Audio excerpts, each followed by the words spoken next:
Biyan ka man. Pagkat ito'y di natitibok.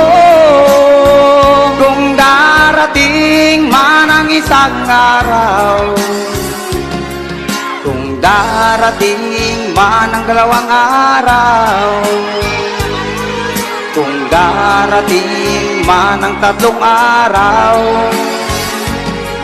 kung darating man ang 5 araw, Doy, 5 timan. kung darating man ang 7 araw. Tama niyo, biyan ka man. Kung sakaling ikaw ay lalayo, Dalhin mo na rin lahat ng gamit mo.